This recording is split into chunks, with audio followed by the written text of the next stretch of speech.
So every year I look forward to our annual special worship service on the Sunday before Christmas.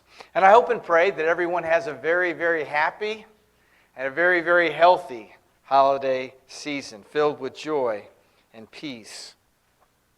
And although none of us knows the exact day when Jesus was born, His coming into this world is the most important moment in history.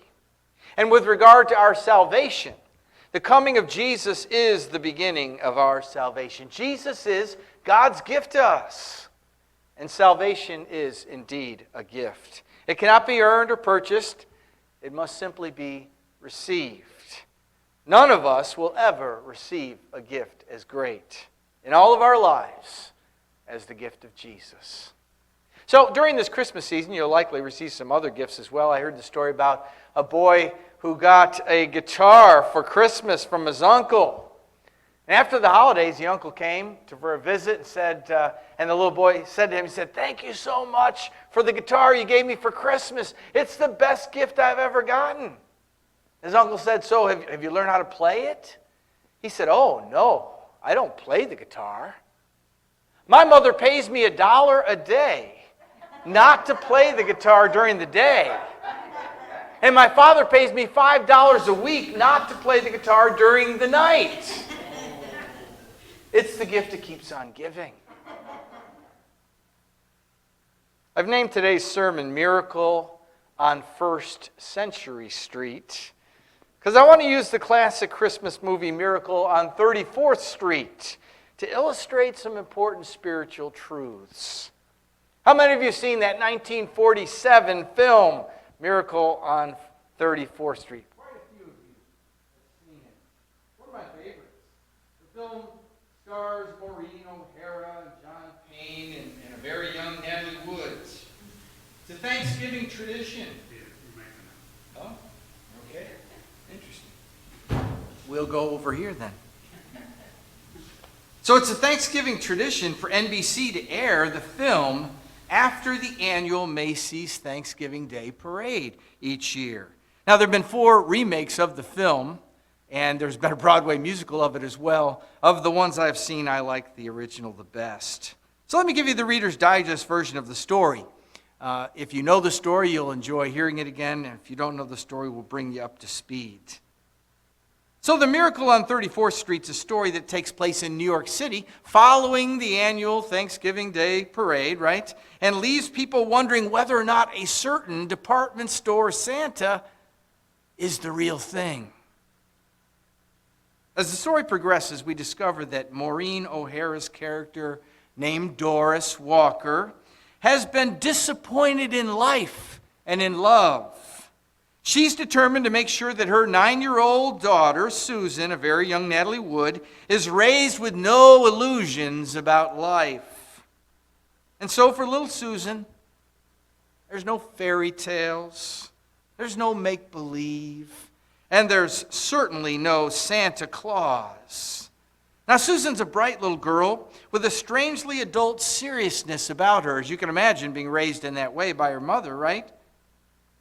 Well, Susan's matter-of-fact attitude toward life worries the neighbor, whose name is Fred. He's very much interested in Susan's mother. But there seems to be no place in Doris or Susan's lives for silliness, whether it involves sitting on Santa's knee or whether it involves believing in the hope of romantic love. The story begins with Kris Kringle, who indignantly discovers that the person assigned to play Santa in the annual Thanksgiving Day Parade is intoxicated. And so he complains about this to the event director, Doris Walker. And she persuades him, whose name is Kris Kringle, to replace that Santa. And he does such a good job that he's hired to be Santa for Macy's flagship store there in New York City to play Santa in the department store. So after Kris goes through the store's training, and in that training he learns that he's supposed to steer people to the toys that Macy's trying to sell. He doesn't do that at all. One of the ladies comes and she's looking for a certain fire engine for her son. Macy's doesn't carry it. So he tells them which store in town carries that fire engine. She's shocked. She goes to the toy department's head, whose name is Shellhammer, and says she can't believe that the store Santa is sending her to a different store. She's going to be a loyal Macy's customer now because of this good service. Chris later informs another mother that Macy's rival store, Gimbel's, has better skates for her daughter. Well, Fred, who's that attorney and neighbor of Doris, takes Doris's daughter Susan to see Kris Kringle, the store Santa. And when Doris finds out what Fred did, she lectures Fred about filling Susan's mind with fantasy. Meanwhile, Susan happens to be watching Kris Kringle, the store Santa, as he interacts with this girl who speaks Dutch. She's a World War II orphan, and no one speaks her language, right? But Kris Kringle does. And so she wonders if he is the real Santa. So Doris then asks Chris to explain to Susan the truth about who he is. And of course, Chris surprises her by insisting that he really is Santa Claus. But this troubles Doris. Troubles her to think that she's got someone who might be crazy playing Santa in her department store, right? She decides she's going to fire him. But Chris has generated so much goodwill for the store that the store's owner, R.H. Macy, promises to give Doris and Shellhammer generous bonuses, which makes it kind of awkward to fire Kris Kringle from being Santa. So to overcome her misgivings, Shellhammer proposes that they send Chris to get a psychological evaluation from the store psychologist, Mr. Sawyer. So anyhow, he goes to the evaluation. He passes it, of course, with flying colors, but he antagonizes Mr. Sawyer, questioning Mr. Sawyer's own psychological health. They're still concerned about Chris's delusion. They find out that he lives at a certain nursing home. So they call upon the director of that nursing home to come to a meeting with them. And so Dr. Pierce comes to a meeting with Doris and Shellhammer and Mr. Sawyer, the store psychologist. But anyhow, Mr. Pierce says that Chris's apparent delusion is harmless. But Mr. Sawyer, that vindictive psychologist, disagrees and says that he's dangerous. He should be placed in a mental hospital. Well, meanwhile, Fred offers to let Chris stay with him so he doesn't have to go to the nursing home each night since Fred lives nearby. And the two of them decide they'll work on Doris and Susan, right? Chris makes the deal that he'll work on Susan's cynicism, while Fred does the same with the disillusioned Doris. Later, though, Chris becomes furious when he finds out that Mr. Sawyer, that psychologist for Macy's, has convinced a young, impressionable employee named Alfred that he's mentally ill, simply because he likes to play Santa at the local YMCA, and he's kind-hearted and generous. And so Chris confronts Mr. Sawyer, and in a fit of anger, he raps him on his head with his cane. Don't you know, Doris and Shellhammer come right at that moment, and Mr. Sawyer overplays the pain that he's in and says how dangerous Chris is, and they have him confined to Bellevue Mental Hospital. So Chris becomes very discouraged. He believes Doris is involved in this committal of him at the mental hospital, so he deliberately fails the mental examination. He's recommended for permanent confinement. To secure Chris's release, Fred, the attorney and neighbor, right, has asked for a formal hearing before Judge Harper of the New York Circuit Court. And warned by Mr. Macy to get the matter dropped, Sawyer pleads with Fred not to bring any attention to it. And Fred thanks him for the suggestion. And he goes to the local newspaper, and it becomes a big story, right? As a result, Judge Harper is put in an awkward spot. His own grandchildren are against him for persecuting Santa. So Fred quits his job, and this is important, at a prestigious law firm in New York in order to defend Chris, which leads to a falling out with Doris. And she calls his resignation, listen, an idealistic binge over some lovely intangibles. And Fred says to her, one day she may discover that those intangibles, those lovely intangibles, are the only worthwhile things in life. I want you to think about that. Those lovely intangibles, things like faith, things like hope, things like joy and love, they're what life is all about, right? They're everything in life. So, at the hearing, the New York City District Attorney, Mr. Mara, gets Chris to assert that he is in fact Santa Claus. And the district attorney rests his case. Thinks he's won his case, right? But Fred stuns the court by arguing that Chris is not insane because he actually is Santa Claus. And Fred is going to prove it. The district attorney requests that the judge simply rule that Santa Claus does not exist. Well, Judge Harper is warned by his political advisor that that would not be a very good idea for him to assert that Santa Claus does not exist, especially in a re-election year. It's always about politics, right? You remember the position that Pilate was put in? He had this innocent man named Jesus before him, and yet for political reasons, he ends up giving Jesus over.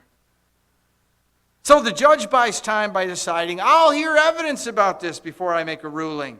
And so Fred then calls R.H. Macy, the owner of Macy's, to the witness stand. And Mara cross-examines him, pointedly asking, do you really believe that this man over here, Kris Kringle, is the real Santa Claus?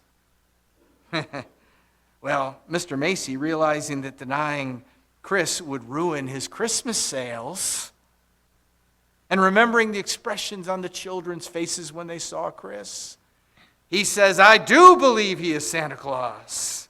And then Fred calls the district attorney's own son to the stand and asks the boy some questions. And the boy testifies that his own father, the district attorney, told him that Santa Claus was real. And that my daddy would never tell a lie. Would you, Daddy? Mr. Mara has to concede, right? But then Mara demands that Fred prove that Chris is the one and only Santa Claus on the basis of a competent authority. So while Fred searches frantically for a way to prove his case, little Susan decides to write a letter to Chris there at the courthouse, telling about her faith in him.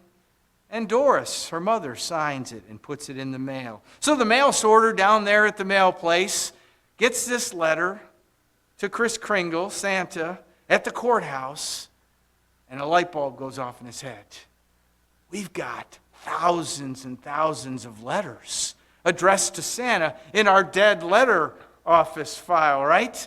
We could deliver all those and get them off our hands. And so they do. Now, Chris receives Susan's letter and is uplifted. Fred learns that over 50,000 pieces of mail have been delivered to Chris.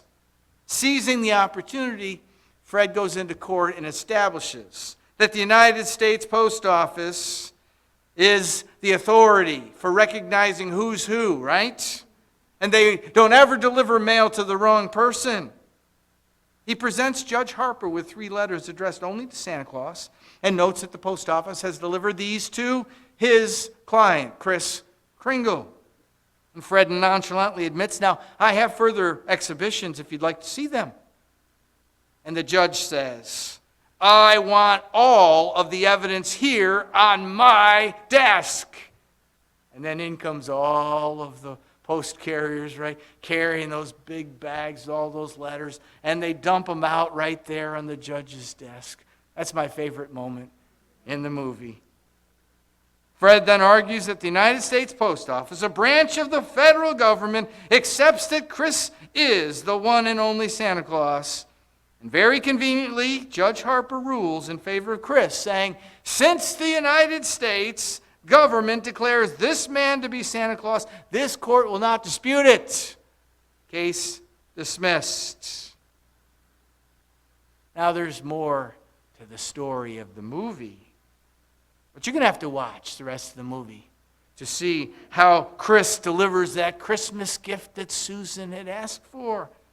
I don't want to spoil the whole movie for you now. Let me just say that everyone lives happily ever after. You know, no matter how individual families choose to navigate the lore of jolly old St. Nick, I think Miracle on 34th Street is a fun story. It's appropriate for all ages.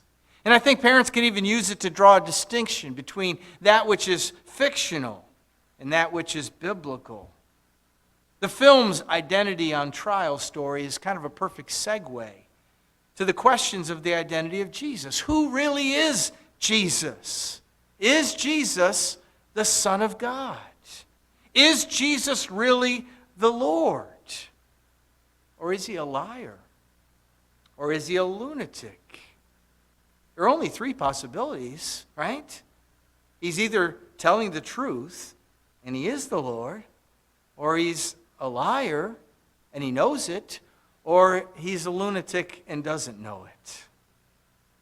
When we turn to the pages of the Bible, we see that the birth of Jesus has all the marks of fact and history, rather than of fiction and fairy tale. We're told exactly when those events took place, in the days of Caesar Augustus, when the census was declared, which was the first census when Quirinius was the governor of Syria. There's the timestamp, right? Everyone was required to go to their hometown to register for that census. So Joseph went to Bethlehem, the town of David, because he was a descendant of David. And not wanting to leave Mary at home in Nazareth so late in her pregnancy, he took her with him. And then you know the story. Mary went into labor, and the baby Jesus was born right there in the barn because there was no room for them in the inn. And so he was wrapped in strips of cloth, placed in a manger, which was a feeding trough for animals. That was Jesus' first crib. Everything surrounding the conception and birth of Jesus is miraculous. The angel Gabriel appeared to inform Mary, who's a virgin, that she would be impregnated miraculously. And when Joseph did not believe Mary's story of the miraculous conception, an angel of the Lord appeared to him to convince him that she conceived from the Holy Spirit, and that what was happening took place to fulfill what the Lord had said through the prophet. The virgin will be with child and give birth to a son. They will call him Emmanuel, which means God with us. Matthew chapter 1, verses 20 and 23. When Jesus was born that night in the stable, the angel of the Lord appeared to the shepherds out in the field and told them, "Do not be afraid. I bring you good news of great joy that will be for all the people. Today in the town of David a Savior has been born to you. He is Christ the Lord. And this will be a sign to you. You'll find a baby wrapped in strips of cloth and lying in a manger." And so the shepherds went. And they found Mary and Joseph and the baby who was lying in the manger. And they spread the word concerning what had been told them about this child. And all who heard it were amazed. And all who still hear about it are amazed, right? That baby Jesus was miraculously protected by God. And when he became an adult, the time for him to fulfill his destiny and to accomplish God's will had come. And during his 3-year ministry, he displayed the power of God through his teaching and the miracles he performed, healing the sick, raising the dead, casting out demons, even controlling nature. And then came the moment Jesus had predicted so many times. He was handed over to the officials. He was beaten. He was tried. He was crucified. But then 3 days later, he rose from the dead. The miracles on that first century street are altogether true. And the world has never been the same since Jesus came. One of the important lines from the movie Miracle on 34th Street that sticks with me is the line, "Faith is believing when common sense tells you not to. Faith is believing when common sense tells you not to. Now, faith is not believing what is untrue. Faith is believing in something that is true, even though we may not have seen it or experienced it, and even if it is otherwise humanly impossible. And that's what the angel explained to Mary there in Luke chapter 1 and verse 37, when she said, "For nothing is impossible with God." We believe in the God of the impossible, who can do anything and everything. I want to end with another story. A story from a book called The Luck of the Roaring Camp by Bret Harte, a book published in 1868.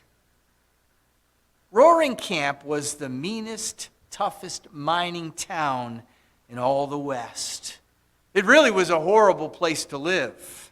The selfish men of that town mistreated one another as they all were trying to get rich.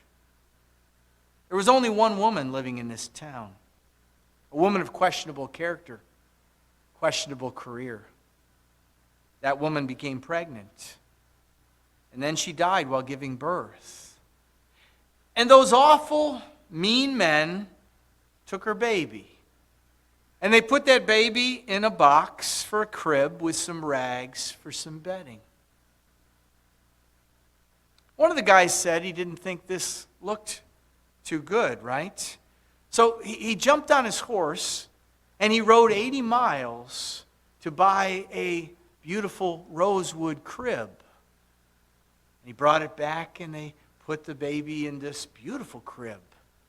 And that was better.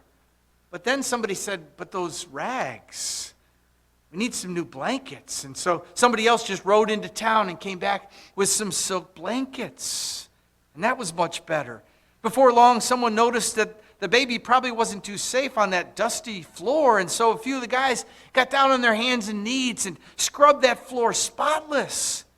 And it wasn't long before someone decided to clean the windows, wash the walls and the ceiling, and one of the guys put up some curtains. One of the guys suggested that they start watching their language around the baby, that maybe they should take their wild parties somewhere else. And the guys began to bathe more often and even shave on a regular basis. And the point of the story is, the baby changed everything. And I submit to you, the coming of the baby, Jesus, did the same. Changed everything. Jesus came, he lived and died and rose, and because of Jesus and through Jesus, we have abundant life, and we have eternal life. His story and the miracles surrounding it are true. He is the way. He is the truth. He is the life. Have you received the gift of Jesus? It is a gift that keeps on giving every day, right?